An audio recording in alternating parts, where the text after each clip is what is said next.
আমরা ঢাকা বিশ্ববিদ্যালয়ের একজন শিক্ষক উপস্থিত আছেন, তার থেকে একটি প্রশ্ন নিব। আমি অনুগ্রহ করব সম্মানিত দর্শকদের এবং সম্মানিত আলোচকবৃন্দকে যে প্রশ্নোত্তর পর্বটি কিছুটা সংক্ষিপ্ত করা যায় কিনা। Sorry, I had to make some intervention আর কি। So thank you so much আমাকে ইনভাইটেশন দেওয়ার জন্য। আজকে খুব একটা পাবলিকলি আসা হয় না, বাট পোস্ট রেভলিউশন আসলে আমরা সবাই একটু বাইরে আসছি আর কি। তো thank you so much for giving us that courage.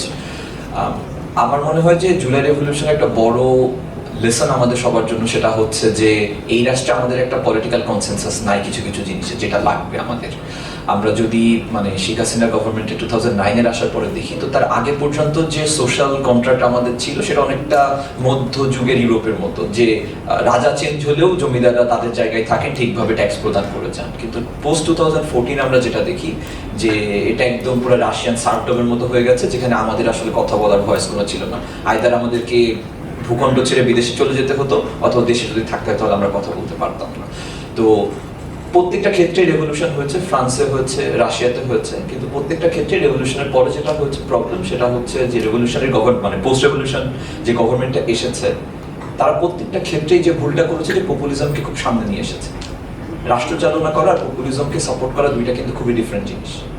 রাষ্ট্র চালনা করতে গেলে কিছু অজনপ্রিয় ডিসিশন নিতে হয়, এই জায়গাটাও আমাদের একটু মাথায় রাখতে হবে। হ্যাঁ, চুল পেকেছে, একটু বয়স হচ্ছে, এই জন্য হয়তো কথাটা বলতে পারছি। 18 সালে যখন আন্দোলনে ছিলাম কোটা বিরোধী, তখন হয়তো অনেক ইমোশনাল কথাবার্তা আমরাও বলেছি, but that's a different case. তিনটা জায়গায় আমাদের রাষ্ট্রের খুব ইম্পর্টেন্ট কনসেনসাস দরকার সবগুলো রাজনৈতিক দলের মধ্যে, যে রাষ্ট্রে যেই ক্ষমতায় আসুক না কেন এই তিনটা জায়গায় আমাদের কনসেনসাস চেঞ্জ হবে না।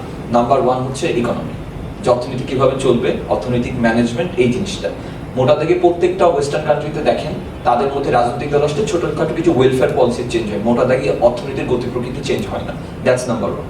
সেকেন্ড যেটা হচ্ছে সেটা হচ্ছে ফরেন পলিসি, যে পররাষ্ট্র নীতির ক্ষেত্রে আজ পর্যন্ত বাংলাদেশে আমরা কোনো Bangladesh centric foreign policy unfortunately সেভাবে দেখি। 1980s-এর দিকে আমরা কিছুটা দেখেছি, পরবর্তীতে রেজিম সেন্ট্রিক হয়েছে। তৃতীয় পয়েন্টটা হচ্ছে জাতীয় নিরাপত্তা। এটা এখনো পর্যন্ত আমরা সামরিক বাহিনীর বাইরে বের হয়ে এসে যে সিভিলিয়ানটা আমরা জাতীয় নিরাপত্তা নিয়ে কথা বলবো এরকম একটা গ্রাউন্ড তৈরি করতে পারিনি। সেই তিনটা গ্রাউন্ডে আপনাদের ভিউ পয়েন্টটা কি সেটা একটু যদি বলতে পারেন। আমি শর্ট করছি, I had more to go but I will not go there. তৃতীয় পয়েন্টটা হচ্ছে যেটা আমি সামান থেকে ডাইরেক্ট প্রশ্ন করতে চাই, সেটা হচ্ছে নাগরিক কমিটির একজন সদস্য একটা স্ট্যাটাস দিয়েছেন, যেখানে উনি বলেছেন যে পার্বত্য চট্টগ্রামে যে ঘটনাটা ঘটছে সেখানে ওনারা হয়তো সমর্থন দিবেন বা স্বাধীনতা সংগ্রামকে সাপোর্ট দিতে চান, বা যদি বাংলাদেশ থেকে বের হয়ে যেতে চায় সেটার পক্ষে তিনি থাকতে চান। এই সম্পর্কে আপনাদের মন্তব্য যদি থাকে সেটা একটু যদি বলতেন আমাদের জন্য ভালো হতো। Thank you so much. Samanta আপু, আপনি অ্যাড্রেস করেন শুরুতে, আপনার প্রতি সরাসরি একটা প্রশ্ন এসেছে যেটা। Thank you. তিনটা পয়েন্টের কথা বলেছিলেন প্রথমে, ওখান থেকে আমি ফরেন পলিসির সাথে অ্যাড করে ওনার প্রশ্নের উত্তরটা দিতে চাই। অবশ্যই। ওকে, আমরা একটা জিনিস খেয়াল করি যে আমাদের বাংলাদেশে আমরা ফরেন মিনিস্টার, খুব চৌকস ফরেন মিনিস্টার চিন্তা করতে পারি কিনা, বা এমন কূটনীতিক যে খুবই চৌকস ছিল, পারফরমেন্স অত্যন্ত অসাধারণ, যেভাবে পৃথিবীর অন্যান্য দেশের ফরেন মিনিস্টার এবং যত কূটনীতিক আছে, রাশিয়া, ইউএসএ, ইরান, এই দেশগুলোর বা অন্যান্য অনেক দেশের কূটনীতিকদের আমাদের মুখস্থ। আমরা যারা জিওপলিটিক্স একটু দেখি তাদের এক ধরনের আগ্রহের জায়গা যে এরা কিভাবে কথা বলে।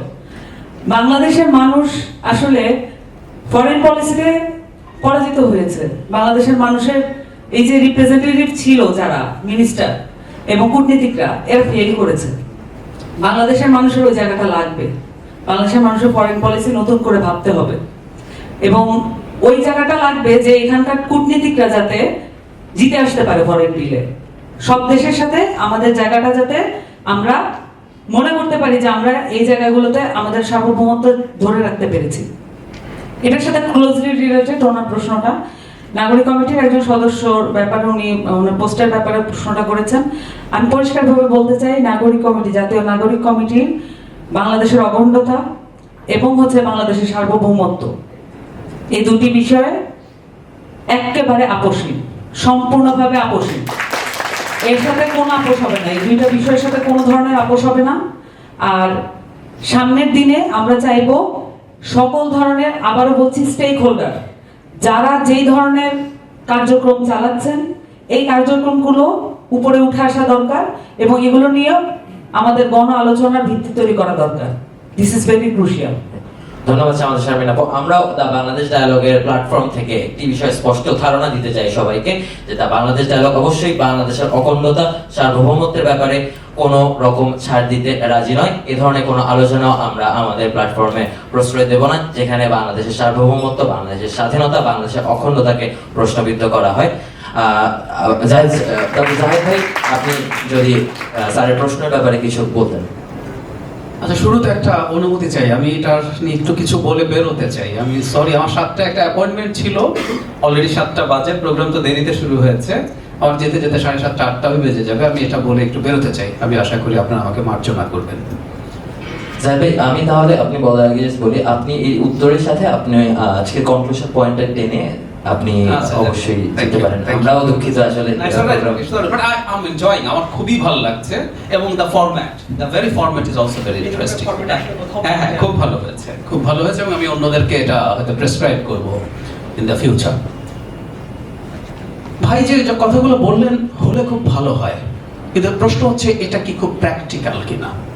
3টা জায়গায় অর্থনীতি, পররাষ্ট্রনীতি এবং ন্যাশনাল সিকিউরিটি নিয়ে আমরা কি আসলে চাইলেও একমত হতে পারি? একটা ছোট্ট একাডেমিক ডিবেটের আইডিয়া আপনাদের মাথায় দিয়ে যাই, এবং আপনারা এই আইডিয়াটা নিজেদের মধ্যে থেকে চেষ্টা করবেন। আপনাদের প্রচুর ম্যাটেরিয়াল পাওয়া যায়, if you are interested you can study more. একটা উদাহরণ দেই, ফ্রান্সে আগামী নির্বাচনের সম্ভাবনা আছে মেরিন লাপেন জিতে যাবেন। মেরিন লাপেন কিন্তু এই নির্বাচনেই খুবই হাড্ডাহাড্ডি ফাইট করেছেন, সেকেন্ড টার্ম হতে হয়েছে। আপনারা জানেন ফ্রান্সে যদি 50% + 1 ভোট না হয় আবার নির্বাচন হয়, এর আগের বার উনি ভালো ফাইট করেছেন। এখন ধরুন ফ্রান্সের বা ইউরোপিয়ান ইউনিয়নের ফ্রান্সের পলিসি হচ্ছে তারা রাশিয়ার সাথে কোনো রকম কোনো সম্পর্কে যাবে না। আপনাদের হয়তো অনেকের অবাক লাগবে, মেরিন লাপেন তার নির্বাচনে যে পোর্টফোলিও তাতে প্রচুর পুতিনের সাথে ছবি ব্যবহার করেছেন, অনেক বিশ্ব নেতার সাথে ছবি, তার সাথে পুতিনের সাথে ছবি, এবং পুতিনের সাথে তার যথেষ্ট ভালো সম্পর্ক আছে, উনি সেটা লুকান না। আমি ট্রাম্পের কথা যদি বলি, ট্রাম্প এর আগে তো 4 বছর ক্ষমতায় ছিলেন, শুধু ম্যানিফেস্টো না, উনি ক্ষমতায় আসার পর আমেরিকার হোল ফরেন পলিসি চেঞ্জ করে ফেলেছেন। সেটা হচ্ছে সারা পৃথিবীতে আমেরিকা যে ধরনের তার ফুটপ্রিন্ট রাখতে চাইতো, আমি মনে করি এটা আমেরিকার স্বার্থেই, ট্রাম্প সেখান থেকে পুরোপুরি রিট্রিট করেছে। I can give a huge list ও কত জায়গা থেকে বেরিয়েছে, এবং ফাইনালি ও নেটো থেকে বেরিয়ে যেতে চেয়েছিল, নেটোকে ব্রেইন ডেড বলেছিল, আপনাদের মনে থাকার কথা। সো যে কথাটা বলছিলাম, আসলে ইউনিফর্ম থাকবে একটা একেবারে আমাদের চিন্তায়। Even I can give examples, আমাদের ইকোনমিক পলিসি, ট্রাম্প তার ইকোনমিক পলিসি আমেরিকার জেনারেলি যেটা হয় একেবারে মেজর শিফট করে ফেলেছিলেন। তো এটা আসলে কেন হয় এই আলাপটাও আছে। একটা ডেমোক্রেটিক সোসাইটিতে আসলে দিনের শেষে, দ্যাট ইজ ভেরি ইম্পর্টেন্ট, দিনের শেষে আমরা কি একমত গ্রসলিও থাকতে পারি কিনা, এই আলাপটা এখন পৃথিবীতে আছে। আমি ওনার সাথে একমত যে কিছু জায়গায় আমরা একমত থাকতে পারলে ভালো হতো, কিন্তু এটা আসলে থাকে না। কারণ কি জানেন, রাজনীতি আছে, রাজনীতির কাজই হচ্ছে আপনার ভোট, মানে ডেমোক্রেসির কতগুলো ডিসকন্টেন্টসও আছে। তো ডেমোক্রেসি কি খুব অসাধারণ জিনিস? No way. মোদি কি মুসলমান বিদ্বেষ দিয়ে বেনিফিট পাচ্ছেন না? পাচ্ছেন। তো মুসলমানরা ভোট দিচ্ছে না, তো কি হয়েছে? রাডিক্যাল হিন্দুরা ভোটে উনি জিতে যাচ্ছেন, সাম পার্সেন্টেজ অফ ভোট পেলেই উনি ইলেক্টেড হয়ে যান। সো ডেমোক্রেসির কিন্তু কতগুলো ডিসকন্টেন্টস আছে। একটা ডিসকন্টেন্ট এরকম, ওটা আপনার মধ্যে ডিভিশন তৈরি করতে হয়, আসলে উপায় নেই। ফরেন পলিসি বলেন, ইকোনমিক পলিসি বলেন, আমি যদি রাজনীতি করি, I have to find some alternative, আমার ভাগ করতেই হবে, উপায় নেই আসলে। উদাহরণ দেই আরেকটা, আমরা মুসলমান বা ইসলামিক আইডেন্টিটিতে প্রথম স্বাধীন হয়েছিলাম, আমরা কিন্তু প্রথম নাগরিক হয়েছিলাম 47-এ। আমরা এই জন্য পাকিস্তান হওয়াকে খুব বেশি উন্নাসিক ভাব দেখানোর কিছু নাই। It was the first time we became a citizen in this land. এর আগে আমরা কোনোদিন সিটিজেন ছিলাম না। কিন্তু খেয়াল করি, এরপর না রাজনীতি তো করতে হবে। আওয়ামী মুসলিম লীগ হলো, ওর রাজনীতি করতে হবে। তো ওর কাজ কি জানেন? মানুষ বুঝুক না বুঝুক, ওর কাছে আস্তে আস্তে বলা শুরু করে, তুমি কিন্তু বাঙালি, তুমি খালি মুসলমান বললে হবে না, তুমি কিন্তু বাঙালিও। সো এই যে একটা নতুন আইডেন্টিটি ঢোকানো শুরু করলো, এই হলো প্রবলেমের জায়গা। যে আপনারা এখন ছাত্ররা আছেন, ছাত্র জনতা, ছাত্র করতে করতে এরপর যদি ধরুন ছাত্রদের মধ্যে পলিটিক্স শুরু হয়, এই তুমি কিন্তু প্রাইভেট ইউনিভার্সিটি, তুমি কিন্তু গভর্নমেন্ট, আচ্ছা প্রাইভেট গুলো দল হইলো, তুমি কিন্তু এনএসইউ, তুমি কিন্তু আইইউবি, এই শুরু হতে থাকে। বিকজ এটাই হলো রাজনীতির কাজ। সো তুমি আমার সাথে আসো, আমি তোমার স্বার্থ দেখব। এই করতে করতে আসলে ডেমোক্রেটিক প্রসেসে ডিভিশন টু সাম এক্সটেন্ট হয়ই আসলে। সো আমরা চাইতে পারি এটা হলে ভালো, আমি একমত, কিন্তু এটা গ্রস এবং মেজর শিফটিং আছে, শুধু ছোটখাটো বিষয় না, মেজর শিফটিং আছে। আজকে যথেষ্ট সময় নাই, আমরা ট্রাম্পকে যেহেতু ক্ষমতায় দেখলাম, আমরা ইভেন পলিটিক্যাল সেটেলমেন্টের সমস্যা আছে। একজন বলছিলেন ভাই, যিনি ঢাকার বাইরে থেকে এসেছে, যে মন্ত্রী ট্রেন দুর্ঘটনার পর পদত্যাগ, ট্রাম্প তো গদি থেকে নামতে চায়, ও তো হাসিনা হয়ে গেছিল, ইজন্ট ইট? আমেরিকাতে ক্যান ইউ ইমাজিন, শেষ পর্যন্ত কোন রকমে সরানো গেছে তাকে। সো এই যে পলিটিক্যাল সেটেলমেন্ট তো ভেঙে যেতে পারে কোনো জায়গায়, এবং ট্রাম্প নির্বাচনে হারেনি এটা বিশ্বাস করার মানুষের সংখ্যা অনেক। সো ওদের তো সোশ্যাল সেটেলমেন্টও পাল্টে গেছে। এমন তো না যে শুধুমাত্র অল্প কিছু জন মানুষ মনে করে, হিউজ নাম্বার অফ পিপল বিশ্বাস করে ট্রাম্প নির্বাচনে হারেনি, তাই না? সো এটা আছে, এটা নিয়ে আমাদের হয়তো আরেকটু এটার অল্টারনেটিভ কি হতে পারে, কারণ এখন এই আলাপগুলো আছে। আমি আপনাদেরকে আরেকটা বই পড়তে বলবো, উইচ ইজ ভেরি ইন্টারেস্টিং। আবার না পড়লে অন্তত লেকচার শুনে নেবেন। এটার নাম হচ্ছে how to save A constitutional democracy. Writer হচ্ছে আজিজ জেড হক এবং টম গ্রিনসবার্গ, ওনাদের লেকচার পাওয়া যায়। তো এইসব আলাপ এখন পৃথিবীতে হচ্ছে যে আমরা এইগুলো কিভাবে ঠেকাতে পারি, কিভাবে ফাইট করতে পারি, এবং তারাও বলছে এটা দিনের শেষে ফাইট করা যাবে না, এবং মানুষই ক্রমাগত ফাইট করে ডেমোক্রেসি বাঁচাতে হয়। আমি আমার শেষ বক্তব্য যদি বলি, ভবিষ্যৎ রূপরেখা, বর্তমান গণতন্ত্র। আমরা ইদানিং সমাজে প্রচুর আলাপ করছি আমাদের স্ট্রাকচার নিয়ে, আমাদের কনস্টিটিউশনকে রিরাইট করব নাকি, কনস্টিটিউশনকে অ্যামেন্ড করব নাকি, আমাদের কোন আইন লাগবে, কোন আইনের সমস্যা আছে, কোন আইনে কি আছে, এই আলাপগুলো প্রচুর আছে।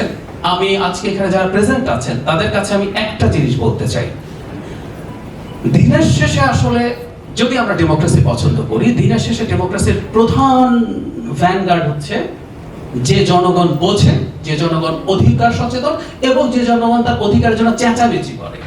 That's important. কোন কনস্টিটিউশন আপনার রাইট প্রিজার্ভ করতে পারে না। আমি আবারও বলছি যে কনস্টিটিউশন চেঞ্জ করতে হবে, এর মধ্যে প্রচুর ফ্লজ আছে, আমি অস্বীকার করি না। কনস্টিটিউশন আমার আগ্রহের জায়গা, আমি বুঝি কনস্টিটিউশন, দাবি করি আমি কনস্টিটিউশন ভালো বুঝি, এবং কম্পারেটিভ কনস্টিটিউশন আমি অনেকগুলো দেশের কনস্টিটিউশন পড়ে কম্পেয়ার করে বোঝার চেষ্টা করেছি, কিন্তু কোনোদিনও কোনো কনস্টিটিউশন আপনাকে দেশকে এইভাবে চলবে এটা নিশ্চিত করা যায় না। একটা লিস্ট এক্সাম্পল, রাতে ভোট হইতে হবে কি লেখা ছিল? সে ডিড ইট। আপনি কোর্টে যাবেন, আমাদের উচ্চ আদালত, নিম্ন আদালত সরকারের নিয়ন্ত্রণে আছে, উচ্চ আদালত তো স্বাধীন, যেতে পারতেন। আমাদের প্রধান বিচারপতি ছাত্রলীগের প্রেসিডেন্ট জেনারেল সেক্রেটারির সাথে ছবি তোলে, তাই না?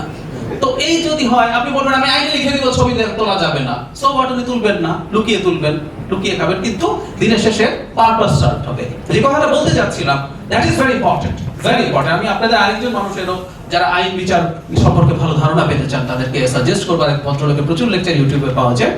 সেটা হচ্ছে ভারতের এখনকার চিফ জাস্টিস DY চন্দ্রচূড়। উনি চিফ জাস্টিস আছেন, উনি প্রচুর পাবলিকলি কথা বলেন। ওনার বাবাও চিফ জাস্টিস ছিলেন। ভেরি ইন্টারেস্টিংলি চন্দ্রচূড়ও এই কথাগুলো কিন্তু প্রচুর বলছেন, যে আমাদের দিনের শেষে ভ্যানগার্ড হচ্ছে কনসাস সিটিজেন্স। আমরা যতদিন এই ব্যাপারগুলো, রাষ্ট্র ব্যাপারটা বুঝবো, আমরা যতদিন মানুষের অধিকারের ব্যাপারটা বুঝবো এবং সেই অধিকার নিয়ে শোরগোল করে যাব, সেই শোরগোলটাই আসলে দিনের শেষে ডেমোক্রেসিকে বাঁচাবে, আমরা যদি সেটাকে ঠিকঠাক রাখতে চাই। এবং ইলেকট্রাল প্রসেসেও ডেমোক্রেসি ধ্বংস করার মতো মানুষ ক্ষমতায় আসতে পারে। আপনার হাঙ্গেরির ভিক্টর অরবান ক্ষমতায় এসেছেন, আপনি দেখবেন উনি নির্বাচিত হওয়ার পর কি করে একটা দেশে ডেমোক্রেসি ধ্বংস করেছেন, এবং কিভাবে উনি সবগুলো প্রতিষ্ঠান নষ্ট করছেন। ওখানে ইলেকশন ফেয়ার হয়, কিন্তু তারপর উনি ইলেকশনে আবার নির্বাচিত হচ্ছেন, গত ইলেকশনে উনি জিতেছেন। সো আবার এরকম লোক আসবে, ফেয়ার নির্বাচনের মধ্য দিয়েও এর মধ্যে আমাদেরকে এই ফাইটটা আসলে জারি রাখতে হবে। এটাই হচ্ছে মোদ্দা কথা। এবং লাস্ট কথা যেটা, এই পোস্ট অভ্যুত্থান, আমি এটাকে বিপ্লব মনে করি না, আজকে ওই আলোচনার জায়গা নেই, সময়ও নেই। পোস্ট অভ্যুত্থান আমাদের যে স্পিরিট আছে, এই স্পিরিট, এই যে এখানে এত মানুষজন, মানে আমি ধারণাও করি নাই, বহু জায়গায় ইভেন এর মধ্যে কয়েকটা প্রোগ্রামে দেখেছি, যেমন ফ্লোরে বসে ঢাকা ইউনিভার্সিটিতে একটা প্রোগ্রাম কনস্টিটিউশন নিয়ে, মানে আবুল মনসুর আহমেদের কনস্টিটিউশন ভাবনা। তখন আমি বলেছিলাম যে প্রোগ্রামের শেষে তো আপ্যায়নের ব্যবস্থা আছে, বলা হয় নাই, হয়েছে কি? আমরা ছোটবেলায় মসজিদে যেতাম, দেরি হলে মা বলতো আজকে মিলাদ আছে নিশ্চয়ই, মানে কেন যেন মসজিদের জিলাপির টেস্ট ওয়াজ ডিফারেন্ট বসার চাইতে। সো বসে থাকতাম। সো আপনারা এখানে খাবার নাই, মনোজ্ঞ সাংস্কৃতিক অনুষ্ঠান নাই, এখানে আসছেন এবং আপনারা ট্রাইং টু পার্টিসিপেট, এটা একটা অসাধারণ আলোচনার ব্যাপার। সো এই জিনিসটা যে ঢুকেছে আমাদের মধ্যে, এটাকে কন্টিনিউ করে যাওয়া, তাহলে ডেমোক্রেসি টিকবে। লিখবো আমরা সংবিধান লাইনটাই, ওটা কোনো কিছু বাঁচাবে না। Thank you. আমি একটু উঠবো। অনেক ধন্যবাদ আপনাকে। আপনার জন্য একটি ছোট উপহার আছে আমাদের তরফ থেকে, আপনি যদি 1 মিনিট সময় দেন। আমাদের পরিচালক বৃন্দকে আসার জন্য অনুরোধ জানাচ্ছি।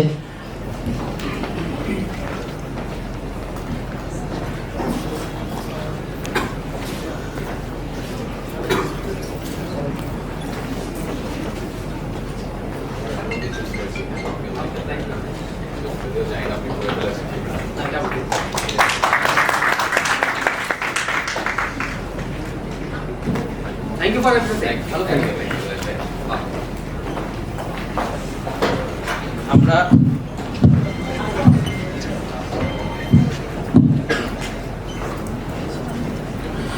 স্যারের প্রশ্নের উত্তরটি সাইদ আব্দুল্লাহ থেকে হয়তো পাওয়া হয়নি। সাইদের প্রশ্নের উত্তরের পরে আমরা অনুষ্ঠানের শেষ দিকে আলোচনায় যাব, তারপরে হয়তো 2-1টি প্রশ্ন নিয়ে আমরা অনুষ্ঠান শেষ করব।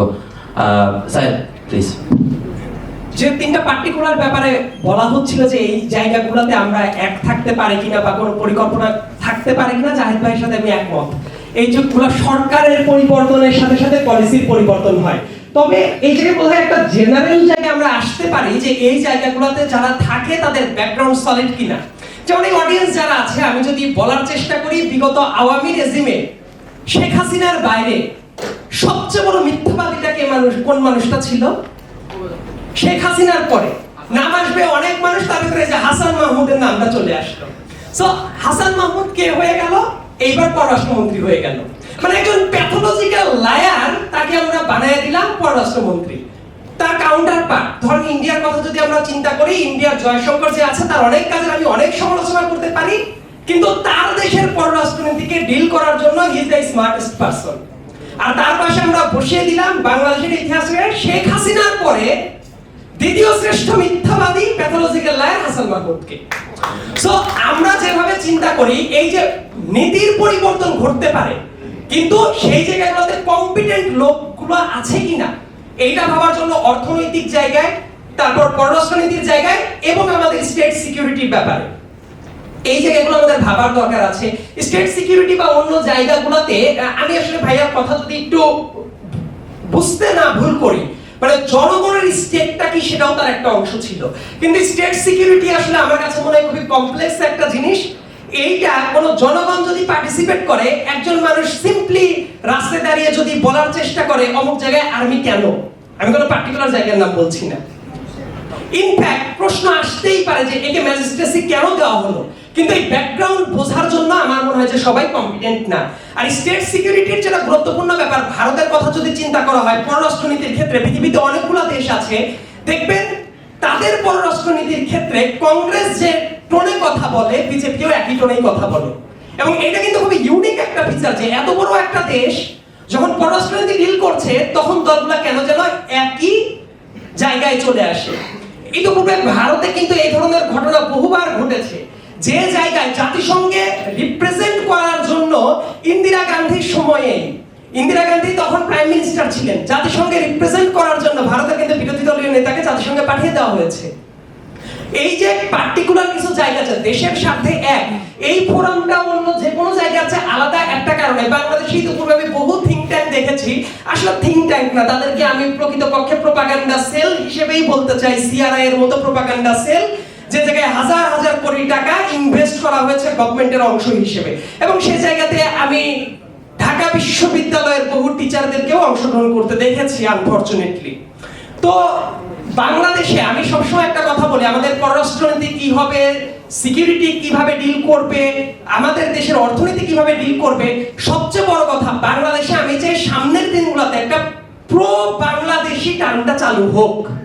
বিভিন্ন মানুষ বিভিন্ন মতাদর্শে বিশ্বাসী হতে পারে, কিন্তু আমি চাই যেই রাজনীতি করুক, যে যাই কথা বলুক, দিন শেষে সবার যাতে একটা জায়গাতে পয়েন্টটা থাকে যে এই ডিসিশনটা, এই পলিসিটা এটা কি প্রো বাংলাদেশি কিনা, যে বাংলাদেশের জন্য উপযোগী কিনা। এই জন্য আমি সবসময় বলি সামনের বাংলাদেশ কোন দিকে যাওয়া উচিত, যে কোনো নীতির ক্ষেত্রেই এই নীতিটা প্রো বাংলাদেশি নীতি কিনা, আমাদের চিন্তা ভাবনা প্রো বাংলাদেশি হলো কিনা। আমি বরং মতের ভিন্নতা থাকতে পারে, কিন্তু আইডিওলজিক্যাল জায়গাটাকে, এই প্রো বাংলাদেশি ব্যাপারটাকে আমি প্রমোট করার চেষ্টা করি। ধন্যবাদ।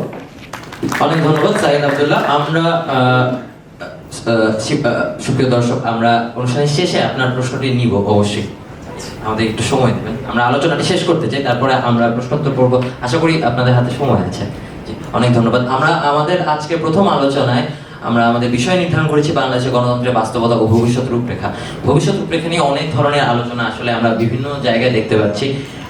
অন্তর্বর্তীকালীন সরকার কিছু আলাপ আলোচনা করছেন, তাদের উপদেষ্টারা অনেকেই ভিন্ন ভিন্ন আলাপ আলোচনা করছেন, আবার অনেকেই যারা আছেন উপদেষ্টাদের সমপর্যায়ে লোক বলা যায়। আসলে এই বিষয়টা নিয়ে কনফিউশন ক্রিয়েট হতে পারে, বাট অনেকের নাম আমরা শুনেছিলাম বা অনেক তাদের সহকর্মী ছিলেন যারা এক এক রকম কথা এক একজন বলার চেষ্টা করছেন আসলে ভবিষ্যৎ রূপরেখা নিয়ে। আমরা এত কমপ্লেক্স আলোচনায় না গিয়ে আমরা বাংলাদেশের ভবিষ্যৎ রূপরেখা কেমন হওয়া উচিত, আসলে সবার মতামতের ভিত্তিতে অবশ্যই হওয়া উচিত, কিন্তু কেমন হওয়া উচিত, কেমন বাংলাদেশ চাই এবং আদৌ এটা সম্ভব কিনা সেই ব্যাপারে আপনাদের দুজনের মতামত শুনবো।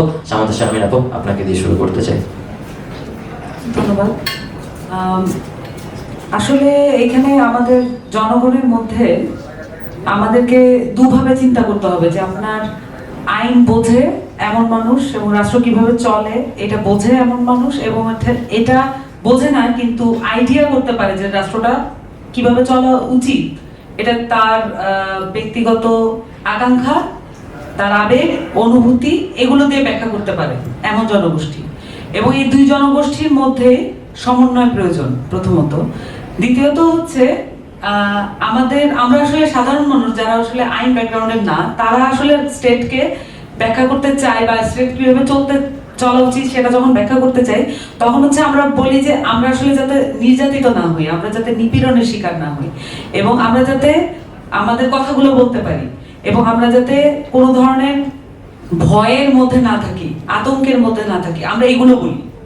এবং হুইচ ইজ ভেরি ক্লিয়ার। এবং এই জায়গাগুলো আসলে আমাদের যেটা বলেছিলাম যে আমি ট্রান্সলেট করা।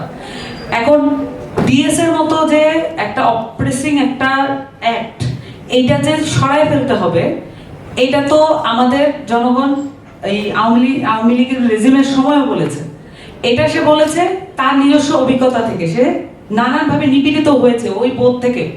এবং আইনের যে আইনের সাথে মানুষের সে সম্পর্ক, এবং আপনারা একটা জিনিস দেখবেন যে সংবিধানে খুব ইন্টেনশনালি, এবং আমি এটা বলতে চাই ইন্টেনশনালি, যে ভাষাগুলো অত্যন্ত জটিল করা হয়েছে যাতে আপনি এটা দিয়ে কোনোভাবে মানুষের সাথে কানেক্ট করতে না পারেন। ইন্টেনশনালি এক ধরনের জটিল প্রক্রিয়ার মধ্যে দিয়ে ভাষাটা তৈরি হয়েছে। আমাদেরকে এইটাও চিন্তা করতে হবে না যে আমরা যদি নতুন সংবিধানের কথা ভাবিও, যদি কেউ ভেবে থাকে, তাহলে তাকে এটাও অ্যাড্রেস করতে হবে যে সংবিধানের ভাষা, আইনের ভাষা, এখানে যত রকমের নীতিমালা আছে।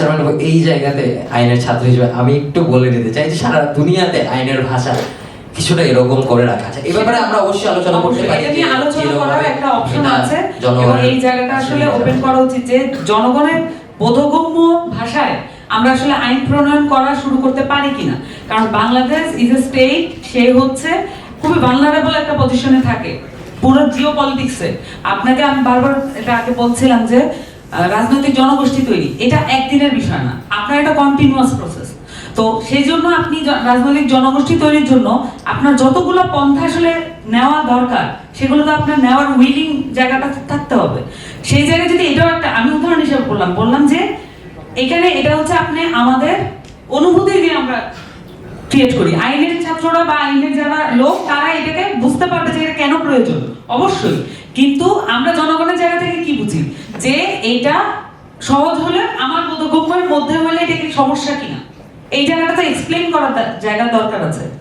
শুধু তাই না, এরকম আরো নানান বিষয় আসলে জনতার মধ্যে থেকে তাদের যে রিয়েল ভয়েস সেটা তুলে আনার জন্য আমাদেরকে আসলে পৌঁছানোর চেষ্টা করা, কন্টিনিউয়াসলি এটার চেষ্টা করা, এটা খুব জরুরি বলে আমি মনে করছি। জি, অনেক ধন্যবাদ।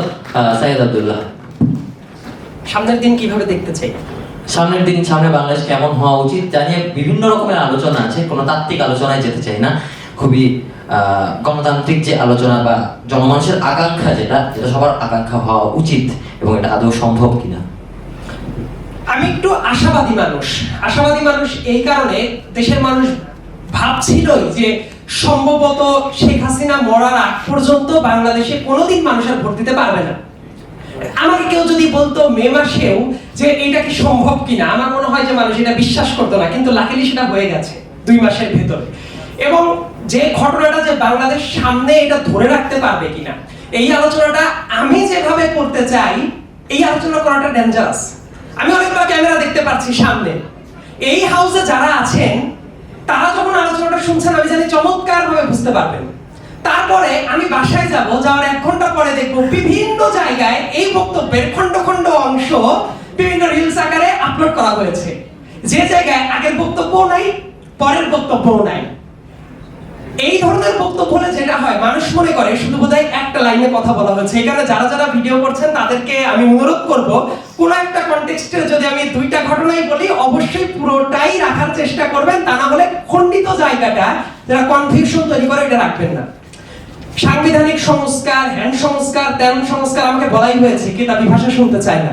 সো কেতাবি ভাষার বাইরে যদি আমি বলি, আমি জানতে চাই যে বাংলাদেশের মানুষ আসলে এটা চায় দিন শেষে, যে তারা একটা অফিসে গেল, যাওয়ার পরে উনি চায় না কেউ এসে ওনার পাটা ধুয়ে তারপর নিয়ে যায় বসা খাওয়া। উনি চায় উনি যে অফিসে যে কাজের জন্য গেছে ওইটা পাওয়ার জন্য উনার নিপীড়নের শিকার হতে হবে না। মানুষের কালচারটা যদি খেয়াল করেন, কোন থানায় যদি যান, যাওয়ার পরে যদি দেখেন আপনি একটা কাজ করতে দিলেন, সেই কাজটা হয়ে গেল, আপনার ঘুষ দিতে হইল না, বাইরে এসে সেই মানুষটা এক্সপ্রেস করে, বাপরে বাপ এই পুলিশ কত ভালো, কত বড় ফেরেশতা, সে ঘুষ খায় নাই। আসলে ওই বেটা পুলিশ যে এই কাজটা করবে এই কারণেই তো সে বেতন পায়, সে তো ঘুষ খাবে না, এই কারণে সে বেতন পায় না। তাহলে নরমাল কাজটা করার জন্য আমরা তাকে প্রশংসার তালিতে ভাসায় দিই। সো আমি দেশের সংবিধান ধরলাম, ওই মানুষটা বুঝে না। একজন মানুষ জানে না পলিসি কিভাবে মেক করা হয়, ওই মানুষটা জানা উচিত সে যখন বিপদে পড়ে সে সরকার বা দেশের কাছ থেকে ওই সাপোর্টটা পায় কিনা। একজন মানুষ যদি আমি ধরি যে লেটস সে পাহাড়ের একজন জনগোষ্ঠীর মানুষ, সে যখন অসুস্থ হচ্ছে, ধরেন একটা প্রেগন্যান্ট হয়ে যাচ্ছে, যখন তার ইমিডিয়েটলি ডেলিভারির দরকার, সে জানে যে 2 দিন লাগবে তার শহরে এমন একটা হাসপাতালে যেতে যে জায়গায় তার ডেলিভারি হওয়া পসিবল। সে জানে যে সে সেবাটা পাচ্ছে না। আমি চাই সরকারের কাছে তারা আসলে নীতি নৈতিকতার বিবরণ দেখতে চায় না, তারা অ্যাকশন দেখতে চায়। সামনের দিনের বাংলাদেশে আমি অন্তত এতটুকু এক্সপেক্ট করি, শিক্ষা, চিকিৎসা, এই 2টা জায়গা যাতে কোনো অবস্থাতে কম্প্রোমাইজ না করা হয়। ভোটের যেটা অধিকার, ভোটের অধিকার মানে আরেকটা ইন্টারেস্টিং ব্যাপার আছে, এটা বললে আবার অনেকে মনে করতে পারে ভোটের অধিকারই যথেষ্ট। বাংলাদেশে আপনার একটা কথা মাথায় রাখতে হবে, ইলেকশনের আগের দিন 500 টাকা যদি বুঝে দেওয়া যায়, সে যে ওই দলকে ভোট দিবে, কিন্তু যে টাকা দিয়ে সে কিন্তু ভুলে যাচ্ছে যে পরবর্তী 5 বছরে কয়েক হাজার কোটি টাকা লুটপাটের বন্দোবস্ত সে করে দিয়ে গেল। সো এইটাকে ট্যাকেল করার যে উপায়, আমার মনে হয় সেই প্রক্রিয়াটা শুরু হয়েছে। এই আলোচনাটা শুধুমাত্র এই আরবান ক্লাসে যেভাবে আলোচনাটা হয়েছে, আমি চাই প্রত্যেকটা মানুষের দ্বারে দ্বারে এই আলোচনাটা যাক, যাতে একজন কৃষক তারা যাতে বুঝতে পারে যে ও সামনের দিনে এইটা দাবি আদায় করা যেতে পারে। প্রত্যেকটা মানুষ যাতে সচেতনটা হয়। এবং দেশের আরেকটা গুরুত্বপূর্ণ ব্যাপার হইল, আমরা আসলে কি চাই। আমার কাছে মনে হয় আমরা নিজেরা প্রজা থাকতে পছন্দ করি, প্রজা থাকতে পছন্দ করি। এই কারণে আমি সুস্পষ্টভাবে বগুড়ার একটা উদাহরণ দিচ্ছি, যেহেতু আমি সাম্প্রতিক রাজনীতি এবং সোশিও পলিটিক্যাল ব্যাপারগুলো নিয়ে ঘাটাঘাটি করি। বগুড়ায় এক ভদ্র নারী যিনি ডিসি হয়ে গেলেন, যাওয়ার পর দিনই উনি যে কাজটা করলেন, জিয়াউর রহমানের যে বাড়ি ছিল বগুড়ার গাবতলীতে, নিজ কলেজে ওই বাড়িতে গেছেন, ছবি তুলেছেন, সেটা পোস্ট করেছেন, সেটা খবরে চলে আসলো যে জিয়াউর রহমানের বাড়িতে সো কল টুঙ্গিপাড়া স্টাইলে গিয়ে জিয়ারত করে আসলেন। আমি তো চাই না বাংলাদেশে এই কালচার থাক। সম্ভবত জিয়াউর রহমান যদি বেঁচে থাকতো উনি এটা পছন্দ করতো না। কারণ আমি এই অডিয়েন্সের কাছে যদি জানতে চাই, জিয়াউর রহমানের ভাইদের নাম জানেন কেউ? না, প্রবাবলি এটা জানেন না। জিয়াউর রহমানের ভাইরা ছিল, লাস্টের যিনি ছিলেন তাকে নিয়ে কিছুদিন আগেও লেখালেখি হয়েছে, যারা মারা গেছে বাংলাদেশের কেউই জানে না। সো জিয়াউর রহমান নিজেও ওই আইডিওলজি বিশ্বাস করতো, যাতে এই কাল পূজাটা না করা হয় তার ফ্যামিলির লোকজনকে অন্য জায়গায়। দেখেন শেখ হাসিনার পতন ঘটে গেছে, স্টিল কোন একজন ডিসি উনি ওইটা ধারণ করছে বগুড়ায় গিয়ে টুঙ্গিপাড়া স্টাইলে, যেটা কালচার প্রচলিত ছিল। আমি দেখেছি পুলিশ কেউ একজন প্রমোশন পেয়েছে, সে টুঙ্গিপাড়া চলে যাইতো। প্রত্যেকটা মানুষ প্রমোশন পেয়েছে, টুঙ্গিপাড়ায় গিয়ে জিয়ারত না করলে তার প্রমোশনের বৈধতা থাকে না।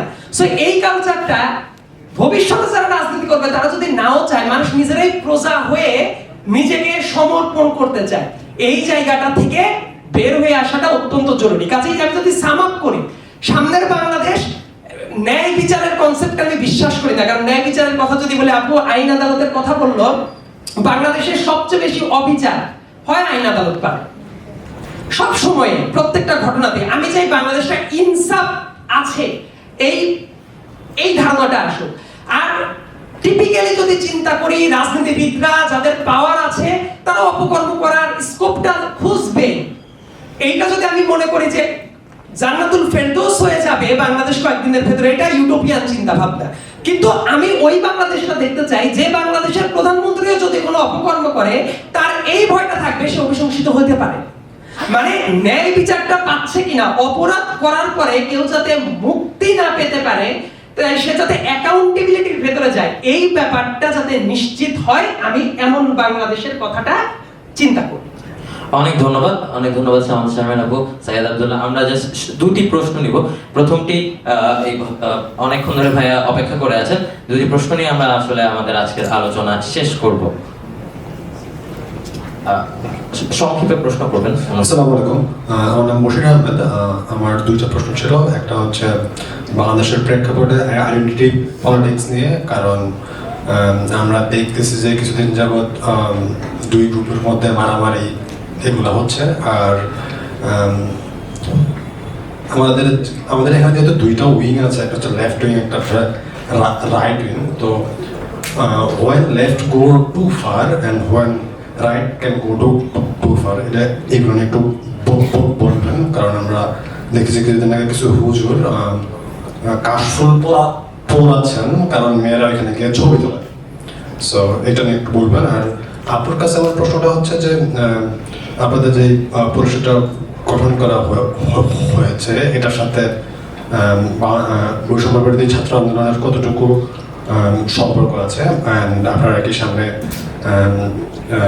গণতান্ত্রিক ভাবে নির্বাচনে অংশগ্রহণ করবেন কিনা? Thank you.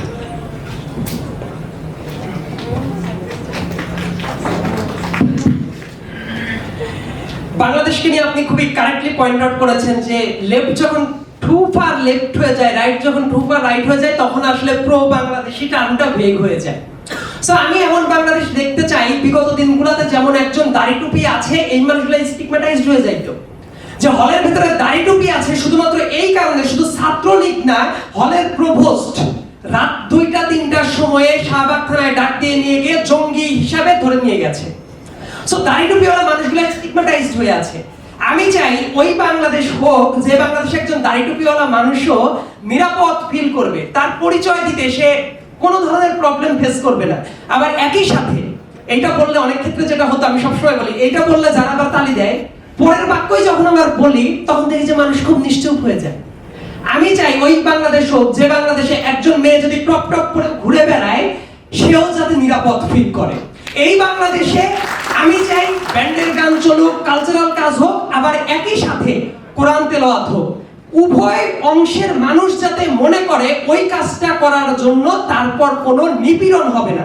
আপনি একটা জায়গায় বিশ্বাস নাই করতে পারেন, ফেয়ার এনাফ, আপনি আপনার কাজ করেন, কিন্তু অন্যজন আরেকজনের কাজ করছে এইটার জন্য কারোর উপর আপনি নিপীড়ন করবেন, এইটা যদি হয় ওইটা আসলে প্রো বাংলাদেশি কনসেপ্ট না। আমি চাই একজন মানুষ যদি ধর্মকর্ম করতে চাই, ফেয়ার এনাফ, তারা করতে থাক। এবং আরেকটা কনসেপ্ট আছে, এটা বোঝাটা আবার জরুরি। বাংলাদেশে 2013 সাল এবং তার পরবর্তী সময়ে একটা এলিটিজমের চর্চাটা হচ্ছে, লাইক কেউ যদি একজন দাড়ি টুপিওয়ালা মানুষ হয় এসেনশিয়ালি সে প্রগতিশীল হইতে পারে না। এই কনসেপ্টটা শুধু মানুষরাই না, মিডিয়া হাউসগুলোও, ইন পার্টিকুলার কিছু মিডিয়ার আমি নাম বলতে পারলাম সময় স্বল্পতার কারণে, সেটা আমি না যাই, সো তারাও এটাকে প্রমোট করে না। সো এই যে এই ব্যারিয়ার যেগুলো তৈরি করা হয়েছে এইগুলো ভেঙে দেওয়াটা জরুরি, যাতে এই বাংলাদেশে দাড়ি টুপিওয়ালা মানুষও সেফ ফিল করে। ঠিক অন্য একজন মানুষ যেভাবে তার লাইফস্টাইল দেখতে চায়, এইটা করার জন্য যাতে এই জায়গায় আবার কোনো অ্যালার্জিটা না তৈরি হয়। মানে সবাই সবার কাজ করতে থাক এবং দিন শেষে সবাই একটা জিনিস মনে করুক, আইডিওলজির জায়গায় ভিন্নতা থাকবে কিন্তু মাথার উপরে একটা কমন আমব্রেলা থাকবে, সেই আমব্রেলাটা হলো বাংলাদেশ। Thank you. ধন্যবাদ আপনার প্রশ্নের জন্য। আমরা এই অভ্যুত্থানকে আমরা একটা টার্মে বলছি বারবার, সেটা হচ্ছে ছাত্র জনতার অভ্যুত্থান। তো এখানে আপনার ছাত্র আর জনতার মধ্যে যে হাইফেনটা আছে, এইটা যে একটা বন্ধন, এটা তো একটা ক্রিয়েট করার দরকার আছে এবং বোঝাপড়া তৈরি করার দরকার আছে। ছাত্রদের অংশে যে বৈষম্য বিরোধী ছাত্র আন্দোলনের যে প্ল্যাটফর্ম, এই প্ল্যাটফর্মের অলরেডি ধরেন এরা অনেক অ্যাক্টিভ এবং হচ্ছে নানা ধরনের এই বর্ণাঢ্য সব ধরনের কাজে অ্যাক্টিভ এবং তারা সংগঠিত রয়েছে। কিন্তু আপনার জনতার যে পার্টটা, সেটা আসলে সংগঠিত অবস্থায় নাই। আমরা বিভিন্ন ধরনের কাজে ফিরে গিয়েছি। আমাদের তরুণদের অংশ যারা একদম ধরেন ক্লোজ একটা রিলেশনশিপে আছে বিভিন্ন ধরনের ইউনিভার্সিটির ছাত্রদের সাথে, বড় ভাই এবং হচ্ছে রিসেন্টলি সিনিয়র হয়ে যাওয়া অ্যালামনাই, এই অংশটার আসলে একটা অনুপস্থিতি ক্রিয়েট হয়েছে, একটা ভ্যাকুয়াম ক্রিয়েট হয়েছে বাংলাদেশে। আমাদের প্ল্যাটফর্মটা বেসিক্যালি এই অংশটাকে এই অংশটার সাথে এক ধরনের ডায়ালগিং এবং হচ্ছে কানেক্ট করার একটা ব্রিজিং। সেই জায়গা থেকে বৈষম্য বিরোধী ছাত্র আন্দোলনের সাথে অবশ্যই একটা সমন্বয় প্রয়োজন, অবশ্যই। কিন্তু সমন্বয়টা কিরকম হবে সেটার রূপরেখা জনগণের কাছ থেকে আমরা প্রত্যাশা করি, কিভাবে তারা চায় তাদের কাছ থেকে এক ধরনের মতামত আমরা প্রত্যাশা করি এবং সেই জায়গায় একটা উপলব্ধির মাধ্যমে আমরা আসলে এই সমন্বয়টা নিরূপণ করতে চাই। আমি এক ধরনের কথা, একটা সিনারিও সবসময় বলি এটা বোঝানোর জন্য। ধরুন যে আপনি একটা দাবিতে মাঠে গিয়েছেন, আপনার একটা পার্টিকুলার দাবি, যেমন ধরুন আইন শৃঙ্খলা বাহিনী রিস্টোর করতে হবে, আইন শৃঙ্খলা পরিস্থিতি ডিক্লাইনিং এবং এটা রিস্টোর করতে হবে, এটা আপনার দাবি। আপনি মাঠে গিয়েছেন, আপনি যেই জায়গায় প্রোগ্রাম করেন না কেন, প্রেস ক্লাব হোক, শাহবাগ হোক, আপনি গিয়ে আপনি দেখতে পেয়েছেন যে বৈষম্য বিরোধী ছাত্র আন্দোলনের ছাত্ররাও চলে এসেছে, কারণ তাদের দাবি এক। দাবিটা এক হওয়া, সেন্টার পজিশনে থাকা এবং হচ্ছে মৌলিক জায়গায় একমত হওয়া এবং সমন্বয়টা রাখা, এগুলো খুব গুরুত্বপূর্ণ। আমরা আশা করি যে আমাদের সামনের দিনে সমন্বয়গুলো আসলে দাবি ভিত্তিক, আকাঙ্ক্ষা ভিত্তিক হবে। ধন্যবাদ। অনেক ধন্যবাদ। শেষ প্রশ্ন প্লিজ।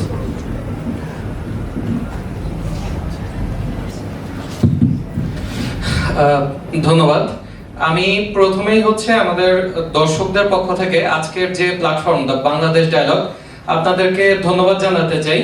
আমি এর মাঝে কয়েকটি এ ধরনের আলোচনা ডায়ালগ অংশগ্রহণ করেছিলাম। তা আমার অভিজ্ঞতা হচ্ছে যে আমি সমালোচনা করছি না, মানে অনেক সময় ভিড়ের মধ্যে দেখা যাচ্ছে যে আমার হয়তো পানির প্রচন্ড তৃষ্ণা আছে কিন্তু আমি পানি পাচ্ছি না। তা আজকে আপনারা পানির আয়োজন করেছেন, শুনেছি এরপরে নাস্তারও ব্যবস্থা আছে। আমি প্রত্যাশা করবো যে আগামী প্রোগ্রামগুলোতে আপনারা আরো ভালো ভালো খাবারের ব্যবস্থা করবেন, যাতে আমরা আরো ভালোভাবে নাস্তা করতে পারি। আমরা আমাদের জায়গা থেকে চেষ্টা করব অবশ্যই। জি, ধন্যবাদ। সবসময় আসলে চাইলেও পারা যায় না, অনেক সীমাবদ্ধতা থাকে। আজকে প্রোগ্রাম যেমন আমরা 4টায় শুরু করতে চাই, 5:30টার মতন বেজে গেছে শুরু করতে। জি জি, আপনাদের বিষয়টা শুনতে আমার ভালোই লাগে, এটা তো আমাকে দেখে বুঝতে পারি। আচ্ছা, আমার হচ্ছে সাইয়েদ আব্দুল্লাহর কাছে আমার দুইটি প্রশ্ন। সেটা হচ্ছে যে ইতিমধ্যে যে আলোচনাটি কিছুটা আসছে, সেটা হচ্ছে যে এই গণঅভ্যুত্থান পরবর্তী সময় আমরা দেখলাম যে আমাদের অ্যাপিলেট ডিভিশনের যারা বিচারপতি তাদেরকে পদত্যাগ করানো হয়েছে, বিভিন্ন জায়গাতে পদত্যাগ করানো হয়েছে, বিচারপতি খায়রুল হকের পদত্যাগের বিষয়টা আসছে। কিন্তু আমাদের বিশ্ববিদ্যালয়গুলোর যারা সর্বোচ্চ নীতি নির্ধারক বডি, সিন্ডিকেট, এই জায়গাটাতে কিন্তু আসলে তেমন কোনো পরিবর্তন আসে নাই। ইতিমধ্যে নিজামুল হক ভুঁইয়ার নাম এসেছে, আমরা জানি যে বাহাদুর হক মজনুরা কারা। তো এই যে গতকালকে, এখন বাস্তবতা হচ্ছে যে গতকালকে একটি সম্ভবত সিদ্ধান্ত নিয়ে নেওয়া হয়েছে।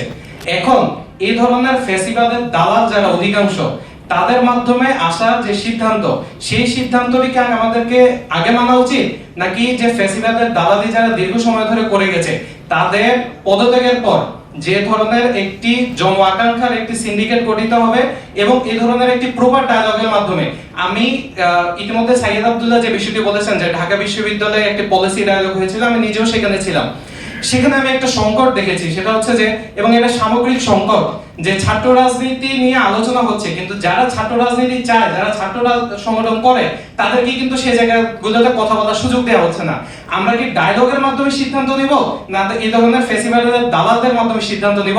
এই বিষয়টি কি হওয়া উচিত আমি সাইয়েদ আব্দুল্লাহর কাছে জানতে চাই। দ্বিতীয় যে বিষয়টি, সেটা হচ্ছে যে এই যে ইন্টারিম গভর্নমেন্ট, এটা কিন্তু আমাদের সব দলের সরকার। আমরা কেউই বলছি না যে আগামীকালকে নির্বাচন দিতে হবে বা 6 মাসের মধ্যে নির্বাচন দিতে হবে, কিন্তু আমরা কি সংস্কার করতে চাই, সেই সংস্কারের জন্য আমাদের কতদিন সময় লাগবে। এখন আমরা দেখছি যে কোন কোন উপদেষ্টা কিন্তু নির্বাচনের প্রশ্ন করলে খুব বিরক্তি দেখান। এই বিরক্তির বিষয়টি কি আসলে উচিত কিনা এবং কতদিনের মধ্যে আসলে এই বিষয়টির সমাধান হওয়া উচিত, বা আমার প্রশ্নটি হচ্ছে বিরক্তি নিয়ে আর কি, এই ধরনের বিরক্তি আসলে প্রদর্শন করা উচিত কিনা। আর সামান্তা শারমিন আপুর কাছে আমার একটি প্রশ্ন, সেটা হচ্ছে যে আপনারা যে নাগরিক ফোরামের যে কমিটি গঠন করেছেন, সেখানে আমি আপনাদেরকে একটি বিষয় স্মরণ করে দিতে চাই যে ঢাকা বিশ্ববিদ্যালয়ে যখন আসলে আন্দোলনটি বন্ধের পর্যায়ে চলে গিয়েছিল, তখন কিন্তু বেসরকারি বিশ্ববিদ্যালয় এবং সারা বাংলাদেশ কিন্তু আন্দোলনটির দায়িত্ব গ্রহণ করেছিল। কিন্তু আপনাদের যে নাগরিক ফোরাম, সেখানে আমরা যেটা দেখছি যে আমার কাছে মনে হয়েছে যে এখানে এক ধরনের ঢাবি সুপ্রিমেসি প্রতিষ্ঠিত হয়েছে। আমি যদি আরো নির্দিষ্ট করে বলি তাহলে এখানে টিএসসি সুপ্রিমেসি প্রতিষ্ঠিত হয়েছে। এখন আমাদের যে আকাঙ্ক্ষার জায়গাটা, বৈষম্যের বিরোধিতা, আপনারা বাংলাদেশের রাজনীতির কালচার নিয়ে কথা বলছেন, রাজনৈতিক দলগুলো নিয়ে কথা বলছেন। আপনাদের প্রথম যে কমিটি, সেই কমিটিতে আমরা দেখলাম যে বাংলাদেশের প্রচলিত যে রাজনৈতিক দলগুলো এর চাইতে অনেক বেশি এককেন্দ্রিক একটি কমিটি হয়েছে।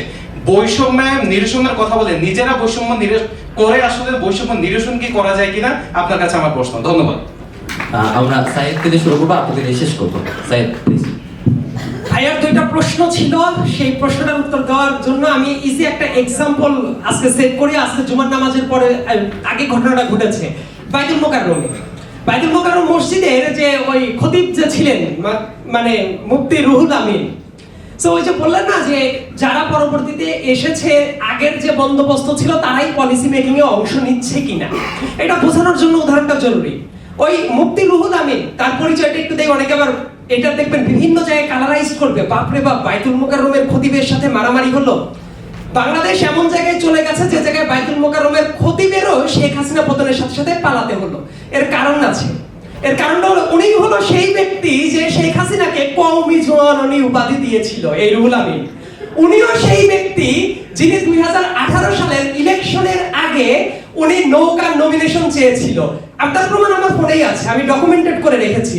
উনি পোস্টার ছাপিয়েছিলেন, সেই পোস্টার অনলাইনে গেলেই পাবেন যে মুফতি রুহুল আমিন উনি গোপালগঞ্জ নড়াইলে এক আসনে উনি নমিনেশন চেয়েছিল।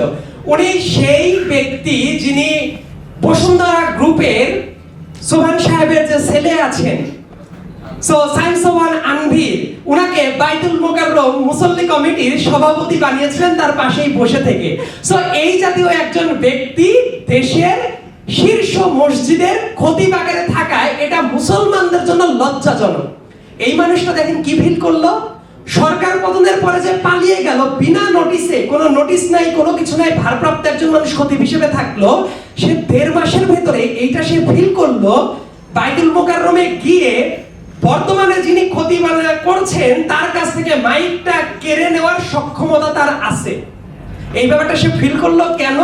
কারণ আমাদের মতো অনেক মানুষ আমরা অনেক বেশি সুশীলপনা করছি। কথাটা শুনতে খুব খারাপ লাগতে পারে, কিন্তু বাস্তবতা হলো যখন এই দেশে এত বড় একটা আপরাইজিং হয়ে গেল, তারপরে ওই স্বৈরাচারের দোসর যারা ছিল তাদেরকে যেভাবে পদগুলো থেকে সরানোর দরকার ছিল সেটা সরানো হয় নাই। নিজামুল হক ভুইয়া ঢাকা বিশ্ববিদ্যালয়ের পলিসি নিয়ে এখনো কথা বলবে, এই ব্যাপারটা যে লজ্জাজনক, এটা কি ঢাকা বিশ্ববিদ্যালয়ের ছাত্ররা বুঝে? আমি একজন এক্স স্টুডেন্ট হিসেবে আমার কাছে খুবই লজ্জাজনক মনে হয়, যার হাতে স্টুডেন্টদের রক্ত লেগে আছে সেই নিজামুল হক ভুইয়া কিভাবে পলিসি মেকিং করে? তার মানে আমাদের যে পলিসি, এই পলিসির একেবারে প্রাইমা ফেসি বারটা যেটা হওয়া উচিত ছিল, শেখ হাসিনা রেজিমে যারা বেনিফিশিয়ারি ছিল তার কাজটাকে স্বৈরাচারী লেভেলে নিয়ে যাওয়ার জন্য যারা ফর্মুলেট করেছে, এই লোকদের ওই পদ থেকে অপসারণ করা ব্যতীত বাংলাদেশে একটা সিঙ্গেল আলোচনাও চলতে পারে না, ফুল স্টপ। এত তো রাগঢাক করার কিছু নাই। এবং তারপরে বিশ্ববিদ্যালয়ের ব্যাপারে এদের স্টেক হোল্ডার কারা? শিক্ষার্থীরা, টিচাররা, কর্মচারীরা, তাদের সাথেও কথা বলার দরকার আছে। যে কোনো ডিসিশন আসতে পারে, যদি সেটা গণতান্ত্রিক ভাবে আসে সেই ডিসিশনের প্রতি আমার রেসপেক্ট আছে, কিন্তু সেই ডিসিশনটা নেয়ার আগে কাদের মতামত নেওয়া জরুরি? অনেকেই বলার চেষ্টা করছেন একটা ইন্টারেস্টিং ফ্যাক্ট, 30 জুলাইয়ে কেউ যদি ধরেন ফোর্সে ছাত্রলীগ থেকে মানে বললো যে আমি ছাত্রলীগ না, পদত্যাগ করলো 30 জুলাই, এবং তার আগে সেম ব্যক্তিকে দেখা গেল বিগত দিনগুলোতে সে লাঠি হাতে মানুষকে পেটাচ্ছে ক্যাম্পাসের ভেতরে, হল থেকে মেরে বের করে দিয়েছে, প্রত্যেকটা জিনিস ডকুমেন্টে। সে কি রাতারাতি মানে ইবলিস থেকে পরের দিন 30 তারিখের পরে 31শে জুলাই ফেরেশতা হয়ে যায়? এবং শেখ হাসিনা স্বৈরাচার এইটা বোঝার জন্য যে নয়ে বোঝে নাই সে 90 বছর বয়সে বুঝে না। বিশ্ববিদ্যালয়ে এসে যারা প্রত্যেকটা জায়গায় এই কাজগুলো করেছে, আমি আমার ল ডিপার্টমেন্টের এই পার্টিকুলার কিছু মানুষকে নিয়ে যদি কথা বলি, এমন মানুষ আমি দেখেছি, এমন অনেক টিচার দেখেছি। বাংলাদেশে মানবাধিকার নিয়ে যখন কথাবার্তা হয়, একজন ব্যক্তিকে খুবই সম্মান করা হয়। আমার ক্যাডেট কলেজের সম্পর্কে বড় ভাই, ক্যাডেট কলেজের হিসাবে ডিপার্টমেন্টের হলের টিচার। আমি মিজানুর রহমান সাহেবকে নিয়ে যদি কথা বলি, মানবাধিকার কমিশনে বসে থাকা একজন ব্যক্তি, গুম, খুন, হত্যাযজ্ঞ, রাতের বিচার, কোনো কিছু নিয়ে তার কোনো টেনশন নাই। তার শেখ হাসিনাকে টিকিয়ে রাখার জন্য সে কথা বলছে এবং বাংলাদেশে মানবাধিকার চর্চার ক্ষেত্রে তাকে সম্মান তিনি করা এই হয়। কথা বলে, তিনি বলেছেন ভোটাধিকারও প্রয়োজনে লিমিটেড করা যায়। ইনি এই কথা বলেছিলেন আমাদের 2024 নির্বাচনের শুধু 24-এ এটাই করে নাই, তার যদি আরো বায়োডাটা আমি প্রকাশ করতে চাই, উনি লন্ডনে চলে গিয়ে গওহর রিজভী সাহেবের সাথে, গওহর রিজভী সেই ব্যক্তি যিনি শহীদুল আলমের মারপিট করাটাকে জাস্টিফাই করছিল আল জাজিরার বিখ্যাত একটা শোতে। সো এই জাতীয় একজন ব্যক্তি লন্ডনে বসে হাসিনার জাস্টিফিকেশন তৈরি করছে, তাকে দেখবেন এখনো মিডিয়ারা মনে করে উনি মানবাধিকারের ধ্বজাধারী ব্যক্তি। সো এই যে এই মানুষগুলোর যদি মতামত নিতে থাকেন, তাহলে মতামতটা কি পাবেন? আপনি যদি আনিসুল হকের মতামত দেখতে চান, উনি আবার যেটা করার চেষ্টা করে, শেখ হাসিনা 2024 সালে ভোট চুরি করেছে, এইটা মনে হয় একজন বদ্ধ পাগলও এটা জানে। কে জানে না? আনিসুল হক। আমি বলছি আপনারা প্রোফাইলে গিয়ে সার্চ করেন, মিলিয়ে নেবেন। আমি আবার রাজনীতি সম্পর্কে আগ্রহ থাকার কারণে অনেক কিছু ডকুমেন্টেশন করে রাখি, কারণ কোনো না কোনো দিন কাজে লাগতেও পারে। ঠিক ইলেকশন হলো তার একদিন পরে আনিসুল হক, প্রথম আলোর একজন উপসম্পাদক, উনি শেখ হাসিনা একটা ছবি উনি পোস্ট করেছেন ইলেকশনের একদিন পরে। কত সুন্দর একটি ছবি, শেখ হাসিনা ইলেকশনের একদিন পরে। তার মানে ডিরেক্ট ভোট চুরি করেছে, এইটা প্রশংসা করতে পারছে না, কিন্তু উনি কি করছে, আবার কত সুন্দর একটা ছবি। সো এই ক্যাটাগরির লোক যদি নতুন বাংলাদেশ নিয়ে মতামত দেয়, যারা শোষক ছিল তারা যখন পলিসি রিফর্মের কথা বলবে, এর মিনিংটা হইল এই শহীদদের সাথে প্রতারণা করা হচ্ছে। সো বর্তমানের সামনে রিফর্মের যারা কথা উঠবে, আগে চিহ্নিত দালালদেরকে এই রিফর্মেশনের প্রস্তাব থেকে বাদ দেওয়াটা অত্যন্ত জরুরি, তারপরে পলিসি মেকিং আসতে পারে। আর ছোট্ট করে সামান্তাপুর কাছে যদিও প্রশ্নটা করা হয়েছে ওই যে বৈষম্যের ব্যাপারে, এই ব্যাপারটা নিয়ে আমি অনেক জায়গায় কথা বলেছি, আমি 30 সেকেন্ড একটু পারমিশন নিয়ে নিচ্ছি। এলিটিজম দূর করার যারা চেষ্টা করা হচ্ছিল, 71-এর পরে যারা অনেক রণাঙ্গনের যোদ্ধা ছিল, তারা অনেক ক্ষেত্রে কিন্তু রক্ষী বাহিনী হয়ে গিয়েছিল। সেই কাজটা যাতে না হয়, এটা বিবেচনায় রাখা উচিত। এইটা ছাত্র জনতার আন্দোলন, সাথে একটা উইদিন ব্র্যাকেট জনতাও আছে, জনতাকে যাতে ইগনোর না করা হয়। এবং আমি বরাবরের জন্যই বলি, 2018 সালেও কোটা সংস্কার আন্দোলন হয়েছিল, 2024 সালে এই কোটা সংস্কার আন্দোলনটা 2018 সালের মতোই থেমে যাইতে পারতো, যদি না 18 জুলাই প্রাইভেট ইউনিভার্সিটি, মাদ্রাসা, স্কুল, কলেজের ছাত্ররা তাজা রক্ত রাস্তায় ঢেলে না দিত। তাদের স্বার্থটা কিন্তু কোনো চাকরি বাকরির স্বার্থ ছিল না। তারা আন্দোলনে এসেছে, কারণটা কি? তাদের সহপাঠীরা নিপীড়িত হয়েছে, তাদের বিভিন্ন পাবলিক বিশ্ববিদ্যালয়ে নির্যাতন করা হয়েছে, রক্ত ঝরানো হয়েছে। তারা কিন্তু কোনো কোটার চাকরি করে না। সো এই যে তারা আসলো, তাদেরকে রেকগনাইজ করা আমাদের একেবারে পবিত্র দায়িত্ব ছিল। এই কাজটা করতে যদি কেউ অস্বীকার করে, তাহলে আমি বলবো এই ইনক্লুসিভনেস তারা অস্বীকার করতে চাচ্ছে। সো প্রাইভেট ইউনিভার্সিটি, মাদ্রাসার স্টুডেন্ট, অন্য স্কুল কলেজের যারা আছে এবং জনতা, প্রত্যেকেই সমানভাবে ক্রেডিট দেওয়াটা দরকার ছিল। যদি না করা হয়, সেজন্য এই সীমাবদ্ধতার জন্য দুঃখ প্রকাশ করা উচিত। ধন্যবাদ। শারমিন আপু, আপনি আপনার প্রতি শেষ প্রশ্নের উত্তর দিবেন এবং আমাদের আলোচনা আপনার এই আলোচনার মাধ্যমে শেষ করবো এই পর্যায়ে। ওকে, থ্যাংক ইউ। প্রশ্নটা খুবই গুরুত্বপূর্ণ এবং আমি মনে করি যে এই সব প্রশ্ন আসলে এড়িয়ে যাওয়ার কোনো সুযোগ নাই।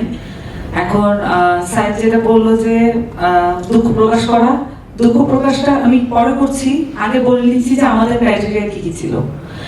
এটা জনগণের কাছে ক্লিয়ার করা খুব জরুরি, এবং যেখানে আমার প্রশ্নটা এসেছে বা আমার স্মৃতিতে এসেছে, আমি তখনই এটা ক্লিয়ার করার চেষ্টা করেছি। আমাদের পুরো কমিটি ফরমেশনে অবশ্যই আমরা প্রথমত চেষ্টা করেছি এখানে পার্টিসিপেশন এবং হচ্ছে ভ্যারাইটি, ইনক্লুসিভনেস তো কিভাবে আপনি ডিফাইন করবেন। সো পার্টিসিপেশন এবং ভ্যারাইটি যাতে থাকে, ভ্যারাইটি তো নানা রকম করে আমরা ব্যাখ্যা করতে পারি। প্রথমত আমাদের কমিটিতে আমরা একদম বলেছি যে ন্যূনতম 25% উইমেন অবশ্যই থাকতে হবে এবং ক্যাপেবল লিডার উইমেন, এটা থাকতেই হবে। এটার চেয়ে বেশি হলে ওয়েলকাম, বাট এটা থাকতেই হবে। আমরা বলেছি যে 5% অবশ্যই এখানে যারা, আমরা সংখ্যালঘু শব্দটা আসলে আমরা ব্যবহার করতে চাই না, বাট এখানে সব ধর্মের রিপ্রেজেন্টেশন, আমরা বলতেছি রিপ্রেজেন্টেশন যাতে থাকে, এটাও আমরা চেষ্টা করেছি। আমরা এটাও বলেছি যে এখানে ফিজিক্যালি ডিসেবলড, বিশেষ করে যারা হচ্ছে এই মুভমেন্টের মধ্যে দিয়ে ফিজিক্যালি ডিসেবলড হয়েছেন তাদের রিপ্রেজেন্টেশন অবশ্যই থাকতে হবে, এবং তাদের কাছ থেকেই তো আমরা অ্যাকচুয়ালি জানবো যে এখানে শহীদ আর আহতদের আকাঙ্ক্ষাটা কি ছিল গণ অভ্যুত্থানে। তাদেরকে আমরা যদি রাখতে না পারি তাহলে এটা কিভাবে আমরা নিশ্চিত করব? কেন পারি নাই সেই জায়গায় আমি পরে আসছি। এবং আমাদের মাথায় ছিল যারা প্রাইভেট ইউনিভার্সিটির স্টুডেন্ট অ্যালামনাই ছিল তারা যাতে আমাদের সাথে ইনক্লুডেড থাকে। আলহামদুলিল্লাহ আমরা সেটা পেরেছি, এবং আমরা এটা একটা সংখ্যাও নির্ধারণ করেছি যে অন্তত 10 জন ঊর্ধ্বে হলে বেশি ভালো আমাদের জন্য। এবং তারপরে আমরা এটাও বলেছি যে যে পয়েন্ট ছিল যে যাত্রাবাড়ি, শনিরাখড়া, মিরপুর, তারপরে ঢাকা ইউনিভার্সিটি তো বটেই, এবং অন্যান্য ইউনিভার্সিটি রিপ্রেজেন্টেশন থাকা, রামপুরা, এই এলাকাগুলো আমাদের একদম লিস্ট আউট করা ছিল যে এই এলাকায় যারা সরাসরি ছিল, মাঠে ছিল, তাদের কাউকে না কাউকে অবশ্যই রাখতে হবে, এবং এটা মনে রেখে রাখতে হবে, এই রিপ্রেজেন্টেশন লাগবে। এরকম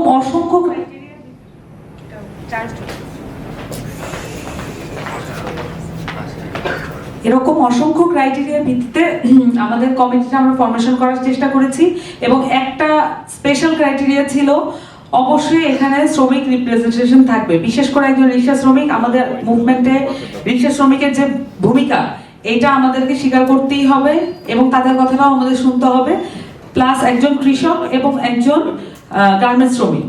এবং এদের গার্মেন্টসের শ্রমিকদের বিভিন্ন পয়েন্টে আমরা দেখেছি তাদের যে পরিমাণ বলিষ্ঠ ভূমিকা ছিল। এখন কোন জায়গাগুলো আসলে আমরা অ্যাচিভ করতে পারি নাই, আমরা প্রথমত বলছি যে এটা একটা ক্রমবর্ধমান কমিটি, এবং এটা এই প্রক্রিয়াটা চলমান থাকবে।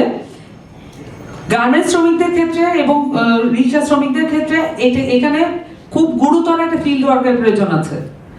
এই ফিল্ড ওয়ার্কটা না করে আমরা ডিসিশন নিতে পারবো না যে একেবারে শ্রমিকদেরকে, যেখানে আপনি দেখেছেন শ্রমিক রাজনীতির আসলে কি অবস্থা ছিল, এবং সেই জায়গায় আমাদেরকে আসলে ফিল্ড ওয়ার্ক করতে হবে এবং তাদের মধ্যে যেতে হবে। সেটা করে আমরা হচ্ছে শ্রমিকদেরকে ইনভলভ করার চেষ্টা করছি, এই প্রক্রিয়া আছে। আর প্রাইভেট ইউনিভার্সিটির ক্ষেত্রে আমরা বলেছি সেটা আমরা ফিল আপ করেছি, এবং যেটা হচ্ছে ওয়েমেন রিপ্রেজেন্টেশন এটাও ফিল আপ করা হয়েছে, এবং হচ্ছে ফিজিক্যালি ডিসেবল যে জায়গাটা ছিল আমরা এটাও আসলে মাঠে যাওয়ার ব্যাপার, এবং হচ্ছে আমরা চাচ্ছি যে পলিটিক্যালি কনসিয়াস এবং বাংলাদেশ নিয়ে তার সুদূর প্রসারী ভাবনা আছে এরকম একজন মানুষ অবশ্যই আমরা আমাদের কমিটিতে রাখতে চাই, যিনি এই মুভমেন্টের মধ্যে দিয়ে আহত হয়েছেন, ক্ষতিগ্রস্ত হয়েছেন। এরকম একজন মানুষকে আমরা আমাদের কমিটিতে রাখার ব্যাপারে প্রচন্ড উইলিং, এবং এই প্রক্রিয়াও চলমান। আমরা এই জায়গাগুলো আসলে নিশ্চিত করতে চাই, এবং সবচেয়ে বড় ব্যাপার যেটা আমরা বলেছি যে বাংলাদেশে বিভাজনের রাজনীতির মধ্যে দিয়ে ফ্যাসিবাদ স্ট্যাবলিশ হয়েছে, এবং বিভাজনের রাজনীতি এখানে স্ট্যাবলিশ হয়েছে নানান ধরনের ডিসএগ্রিমেন্টের মধ্যে দিয়ে, যেগুলো আনসলভড। এই আনসলভড ডিসএগ্রিমেন্টের মধ্যে দিয়েও যারা বাংলাদেশকে সেন্টারে রেখে বাংলাদেশকে, যেটা ও বলেছে প্রো বাংলাদেশি, বাংলাদেশপন্থী একদম সেন্ট্রিস্ট অবস্থান থেকে বাংলাদেশের জন্য নিজের মতামত যদিও স্যাক্রিফাইস করতেও হয়, এই উইলিং জায়গাটা যারা আছে তাকে আমরা বলছি সর্বোচ্চ ডেমোক্রেটিক যারা জায়গাটা, এবং সর্বোচ্চ এগ্রিয়েবল জায়গাটা। সবচেয়ে বেশি আমরা এটা রাখার চেষ্টা করেছি নানান মতের মানুষকে। আপনি পুরো কমিটির জায়গা থেকে যদি দেখেন যে নানান মতের মানুষ এখানে একত্র হয়েছে, এবং এটা আমরা রিস্কটা নিয়েছি, এবং এটা আমরা ল্যাব হিসেবে দেখছি যে বাংলাদেশের ভবিষ্যৎ বাংলাদেশ কিরকম হবে। আমরা এতগুলো আনসলভড ইস্যু, এতগুলো আনসলভড মত আমরা কিভাবে বাংলাদেশে ধারণ করব, সেই প্রক্রিয়া, সেই এক্সাম্পলটাও আমরা দিচ্ছি এই কমিটির মধ্যে দিয়ে। নানান রকমের মত এখানে একত্রিত হয়েছে, এবং যে ক্রাইটেরিয়াগুলো আপনি বলেছেন এটা শুধু আমরা ক্রাইটেরিয়া হিসেবে দেখছি না, আমরা মনে করছি যে এই রিপ্রেজেন্টেশনগুলো যদি আমরা রাখতে না পারি তাহলে এটা আসলে বাংলাদেশকে রিপ্রেজেন্ট করে, নাগরিক শব্দটাকে রিপ্রেজেন্ট করে এরকম কোনো কমিটি হয়েই উঠবে না। আমরা সেই জায়গায় পুরোপুরি সচেতন, এবং আপনাদের এই যে মনে করিয়ে দেওয়া, বারবার আমাদের স্মরণ করিয়ে দেওয়া, এটাই হচ্ছে আমাদেরকে আসলে ওই জায়গাটা ফুলফিল করতে সাহায্য করবে বলে আমি মনে করছি। Thank you. লাস্ট একটা প্রশ্ন ছিল, 30 সেকেন্ডে আপনারা দুজনেই উত্তর দিবেন প্লিজ, যে এটা অ্যাড্রেস করা হয়নি, যে বিরক্তির বিষয়টা। সরকার কি বিরক্ত হয় তাকে প্রশ্ন করলে, এই বিষয়টা আচ্ছা, নির্বাচনের ইস্যুতে, হ্যাঁ আচ্ছা, আর সময়সীমা কেন্দ্রিক। হ্যাঁ, সময়সীমা কেন্দ্রিক যে প্রশ্নগুলো আসলে খুবই ক্রুশিয়াল এই মুহূর্তে। আমি যেটা মনে করি তাহলে হচ্ছে, আমি যে আমারটা বলি তাহলে হচ্ছে পার্সপেক্টিভে আসলে ইন্টারিম গভর্নমেন্টের পজিশনটা কিরকম দাঁড়ায় আমি সেটাও একটু ব্যাখ্যা করার চেষ্টা করব। নির্বাচন হচ্ছে আমাদের একটা আনন্দের জায়গা হওয়া উচিত। আমাদের এই আনন্দটা নষ্ট হয়ে গেছে। নির্বাচন হচ্ছে আমাদের খুব উৎফুল্লতা এবং খুবই একটা উৎসব মুখর, যেটা আমরা বলি, আমাদের মিডিয়া সবচেয়ে প্রচলিত ওয়ার্ড উৎসব মুখর। অ্যাকচুয়ালি উৎসব মুখর হওয়া উচিত আমাদের পরবর্তী সামনের নির্বাচন যেটা হবে। বাংলাদেশের মানুষ যাতে তাদের একদম তৃতীয় ঈদ হিসেবে এটাকে নেয়, এটা আমাদের আশা থাকবে। এবং সেই জায়গায় আসলে নির্বাচনের যে প্রক্রিয়াগুলো আছে সেই জায়গায় আসলে আমি যেটা মনে করি যে শহীদের এবং আহতদের কোনো ধরনের একটা স্টেবিলাইজেশন আমরা করতে পারিনি।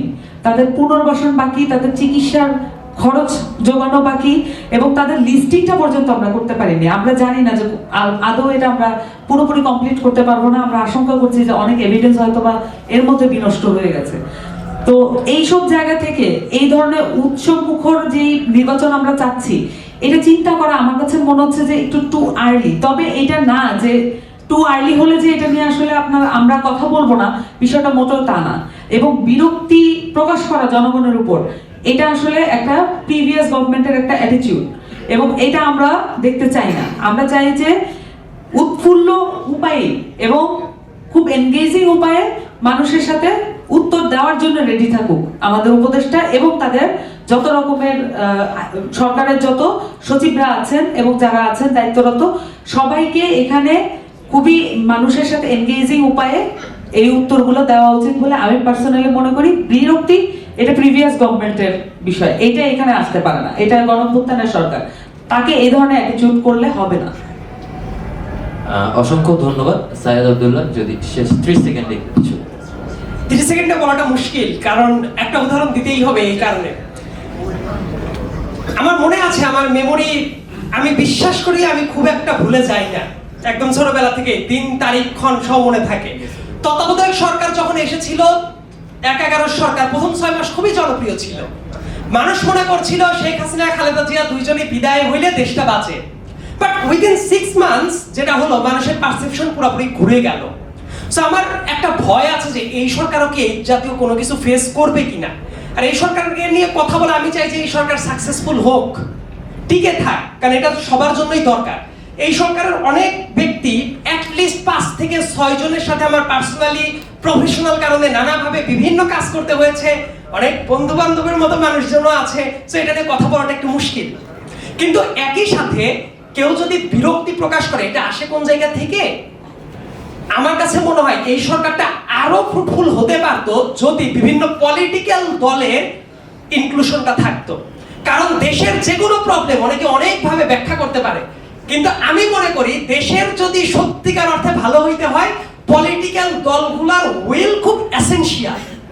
এবং 1990 সালের পরে বাংলাদেশের যে বন্দোবস্ত একটা হয়েছে, একটা ফেয়ার ইলেকশন কিন্তু হয়েছিল, ওই প্রক্রিয়াটাতে কিন্তু রাজনৈতিক দলগুলো সবারই ঐক্যমতের ভিত্তিতে কিছু ডিসিশন আসে। এবং এই কারণে একজন চিফ জাস্টিস বাংলাদেশের কিন্তু সরকারের দায়িত্ব নেন, তার জন্য সংবিধানের সংশোধনীয় কিন্তু হয় একজন চিফ জাস্টিসের পদের জন্য।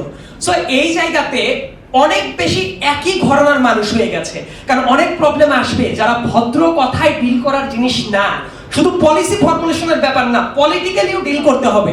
সেই কাজটা করার জন্য এই সরকারের সামনে আমি বিশ্বাস করব পলিটিক্যাল দলের ইনক্লুশনটা যাতে তারা নেওয়ার চেষ্টা করে, কারণ রাজনীতির অভিজ্ঞতাটা খুব গুরুত্বপূর্ণ একটা ব্যাপার।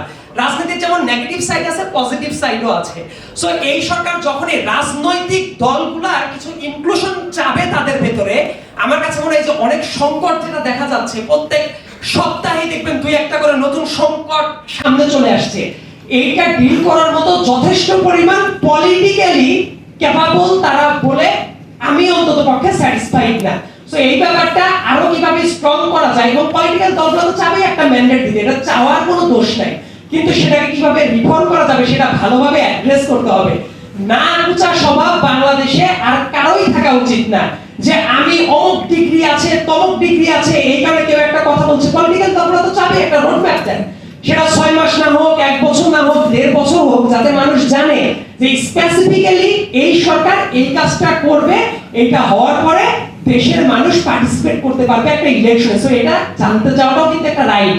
একই সাথে জোর জবরদস্তি করে কোনো কিছু করে ফেলা হবে এটাও উচিত না। মানে এই জায়গাটা আমার মনে হয় মিউচুয়াল রেসপেক্ট এবং মিউচুয়াল হেল্পের একটা জায়গাটা আছে। এবং না কিছু সবাই যেটা কথা বলেছেন এটা যদি থাকে, আমার কাছে মনে হয় সেটা অবশ্যই প্রত্যেকটা মানুষের প্রশ্ন করা উচিত যে আপনি যে ওই চেয়ারে বসেছেন এর কারণ হলো অজস্র মানুষের রক্ত, সেই রক্তের সাথে বেইমানিটা যাতে না করেন সেটা নিশ্চিত করার এখতিয়ার জনতার থাকা উচিত। ধন্যবাদ। বাংলাদেশ ডায়ালগের প্রথম আলোচনা আমার মনে হয় আমরা সবাই সন্তুষ্ট হয়েছে। আপনাদের স্পেশালি জাহেদ ভাই চলে গেছেন, সামান্তা আপু, সাইদ আব্দুল্লাহ, আপনাদেরকে অসংখ্য ধন্যবাদ। অনেক কম সময়ে আপনাদের কাছে যাওয়া হয়েছে, অনেক কম সময় হাতে নিয়ে, তারপর আপনারা সময় দিয়েছেন। আজকে আমরা একটা সুন্দর আলোচনা করতে পেরেছি। আমাদের উদ্বোধনী অনুষ্ঠান দেরি হলেও, অনেক কিছু সমস্যা হলেও, হয়তো কিছু ভুল ত্রুটিও ছিল প্রথম প্রোগ্রাম হিসেবে, কিছু সমস্যা পরে আমরা মনে করি যে আমরা মোটামুটি সফলভাবে শেষ করতে পেরেছি। আপনাদেরও ধন্যবাদ আমার সাথে থাকার জন্য। আপনাদের জন্য ছোট্ট একটু উপহার আছে, এটি গ্রহণ করে আমাদের বাধিত করবেন। সকলকে ধন্যবাদ, শুভরাত্রি।